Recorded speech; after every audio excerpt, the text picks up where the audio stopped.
Good morning, Evergreen Online. We are back at our regular rhythm of church in the park. And we took a short break because of Easter, but now we're back at it. And for those of you who live close enough, we're going to be at Arcadia County Park this morning near the west parking lot, and we'd love for you to join us. We're having delicious banh mi sandwiches from Banh Mi Maito in Rosemead. And there are a few extra if you didn't sign up. As usual, you can stop by for 10 minutes or come for the entire length of Church in the Park.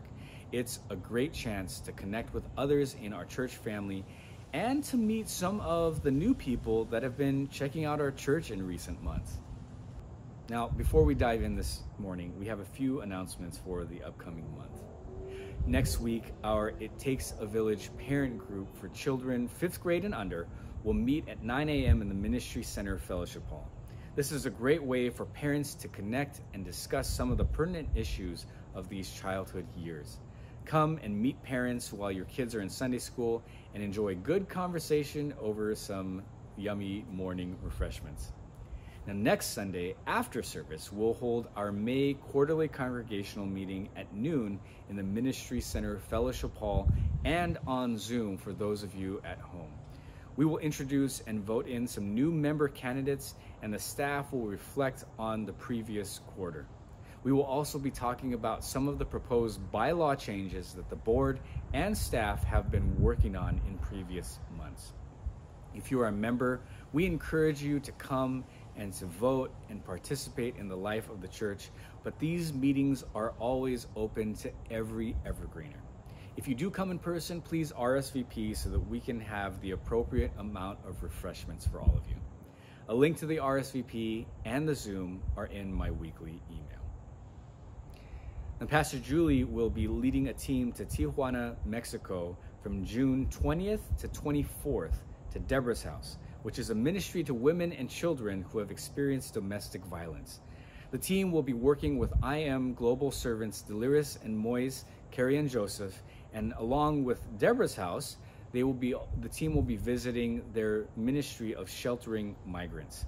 The trip is open to both adults and to youth, and full scholarships are available to students 17 and under. For more information, contact Pastor Julie or look on the weekly email. Now, for Dodgers fans or for Ohtani fans, Pastor Jonathan is organizing a Dodger game outing on Saturday, August 10th at 6 p.m. A limited number of tickets are available for the summer evening game against the Pirates. Cost is $40 for upper reserve seats, and you must reserve a spot with Pastor Jonathan before the end of the month, so contact him for more information. You can find out about all the activities and the events of our church family in my weekly email or on the e-bulletin, which is available on the homepage of our website. We have another full and exciting summer ahead. And now I invite you to prepare your hearts and center yourselves with this short time of worship.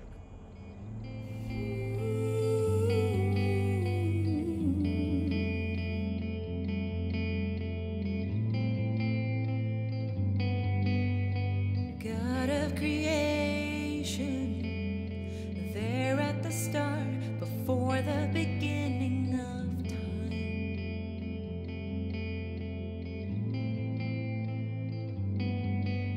With no point of reference, you spoke to the dark and fleshed out the wonder of light.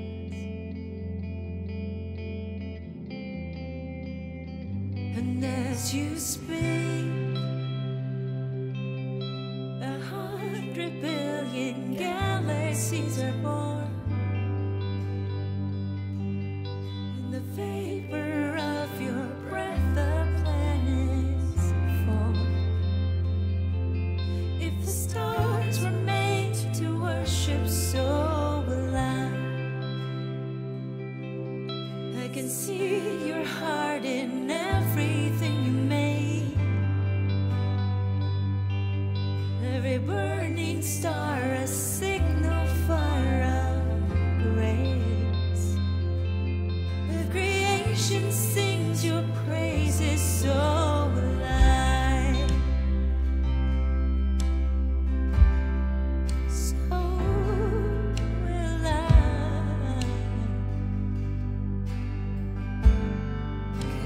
your promise, God of your promise.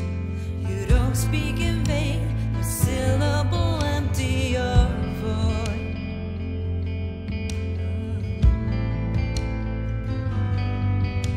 For once you have spoken, all nature and science follow the sound of your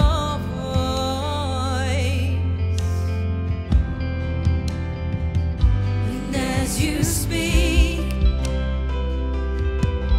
100 billion creatures catch your breath, evolving in pursuit of what you said. If it all reveals your nature, so will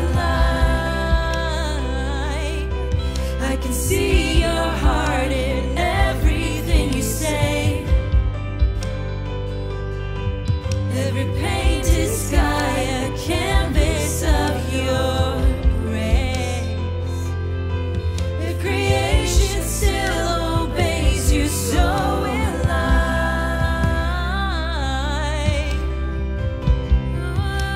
So will I. So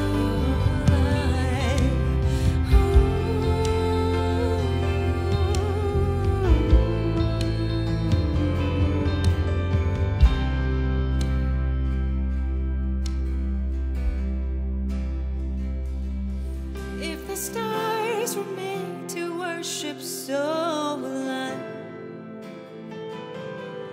If the mountains bow in reverence, so will I.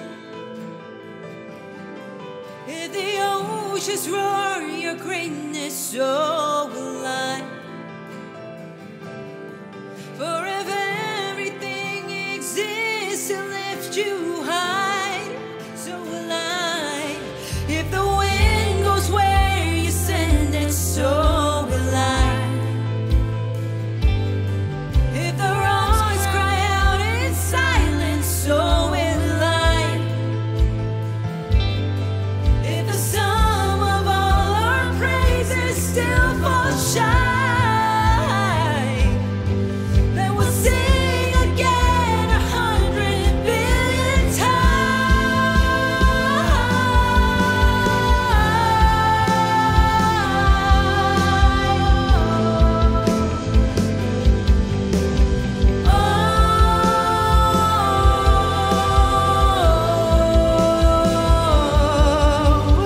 God of salvation, you chased out my heart through all of my failure and pride.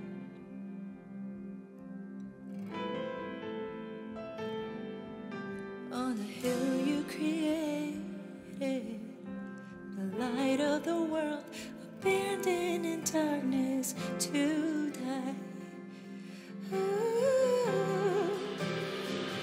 And as you speak, 100 billion failures disappear. Where you lost your life, so I can find it here. If you left the grave behind you, so will I can see your heart in everything you've done.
Now, one of the things that makes gardening difficult for modern day city folk like us is all the waiting.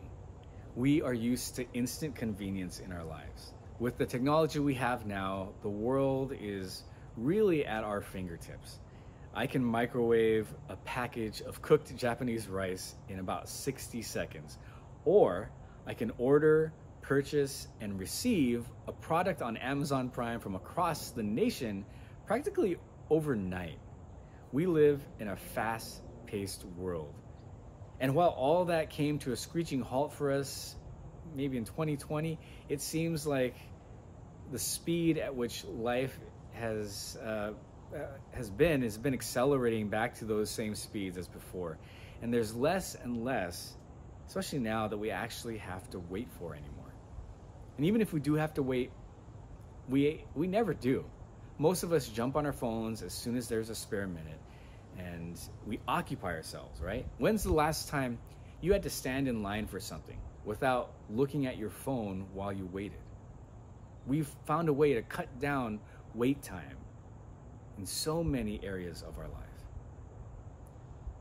But what we cannot do is change the timetable of the earth around us. The sun, the seasons, and the plant life of the earth, they move at their own pace, one that we can't touch.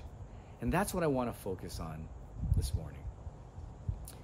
We've been in a sermon series called Ground Up, where we are considering how our interaction with the earth contains lessons about cultivating character.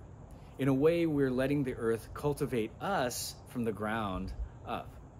Each week, we're looking at the agricultural and earthy texts within the Gospels to gain wisdom and insight into our character discipleship. The first week, we talked about how it's the soil of our soul that feeds our character growth. And last week, we talked about our exposure to light that shapes our character. This week, we consider the act of waiting. Now, my wife Farah likes figs, so maybe about 2 years ago, I bought a fig tree and planted it in our hillside.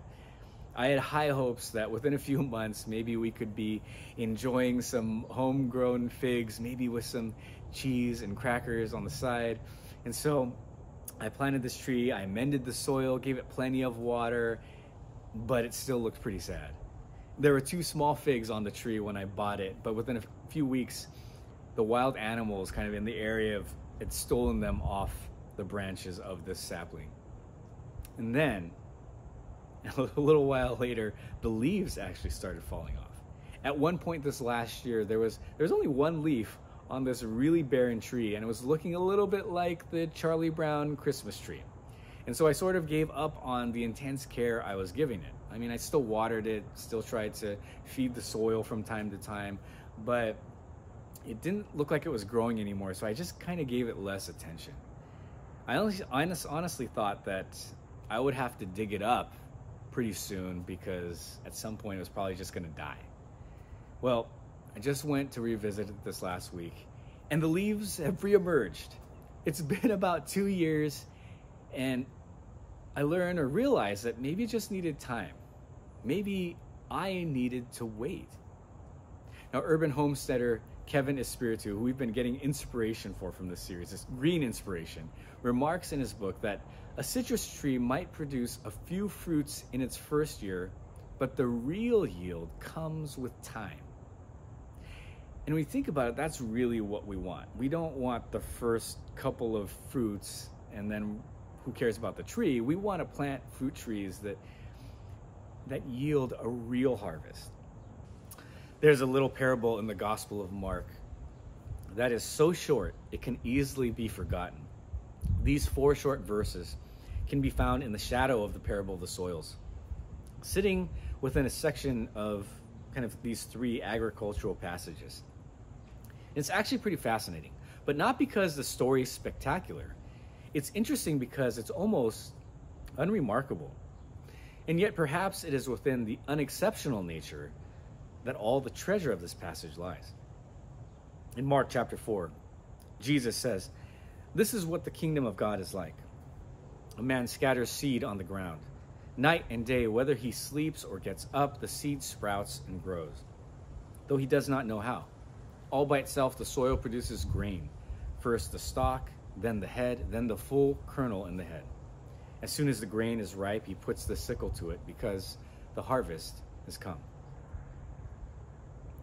Now, like the parable of the soil, here again, the kingdom of God is compared to a person who scatters seed.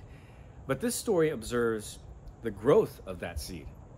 Night and day, waking or sleeping, the seed mysteriously grows. The soil produces the grain, which again reminds us how important it is to tend to our soul. But the story does not focus on the soil. It focuses on the fact that the growth happens almost inexplicably over time. It almost emphasizes that nothing is done. It just happens, all while the man waits. I came upon a curious blog article on this parable from Richard Beck, a psychology professor and department chair at Abilene Christian University, who also teaches at Fuller Seminary. Beck's observation is that given the juxtaposition of the kingdom of God against the first century Roman Empire, there is a very countercultural image that Jesus presents here. Now, the power of the empire is shown in its military might, in the walls that it builds, in the army that it has, in its expanding territory. It grows through the active and violent seizing of cities, of land, and of people. And then Jesus comes and gives this vision. In a way, Beck says, what Jesus is saying is that the kingdom of God is like watching the grass grow. Watching the grass grow. That is perhaps the most unimpressive thing that we can think of. So unimpressive that the very thought of it might be a turnoff to many of us, even the most devout and passionate among us. Now, our world feels like it's falling apart on most days, and our lives, our individual lives, feel like that too. We don't have time to watch the grass grow. We want change now. We want relief now. But you know, I would argue that much of the big movements of God in the scriptures actually come about after a long wait and through some very unimpressive people. Now, gardening is hard for me because I plant the seed or the seedling and I want to harvest the fruit or the vegetables or the herbs like the next day. I want to harvest tomorrow. And that's part of the reason why my early attempts at gardening brought so much death to my garden. I wanted the plants to grow faster, which led to me overwatering them. When the whole time, the key to that growth was waiting. Perhaps there is a pace of God that Jesus invites us into. A pace that the kingdom of God grows at. And maybe the waiting actually helps to grow that kingdom within us. Perhaps the waiting refines us, matures us, cultivates us. I'm reminded of Paul's words in Romans chapter 5, where he says, "We glory in our sufferings because we know that suffering produces perseverance. Perseverance, character, and character, hope." You see, there's a connection in the scriptures between waiting and character. Where in your life is God inviting you to wait? Where is Jesus inviting you to wait? Now, waiting is not the absence of activity. We could say that waiting, especially in the Bible, is actually active. When the people of God wait upon the Lord, there is an activity in that. Active engagement with God through things like prayer, lament, worship, and service. And so we know that waiting is activity. In plant life as well, or in gardening as well, waiting involves doing things. We don't just watch plants grow, we tend to them, we water them, we make sure that they have sunlight, we pull out weeds, we tend to the soil. There is an intentionality to waiting. So my question my follow-up question for you is, how is God inviting you to wait? How are you being called to actively wait in whatever area God is calling you? How are you invited to intentionally wait? Reflect on those things this week as you watch the grass grow. Now, beloved, receive the blessing of the benediction.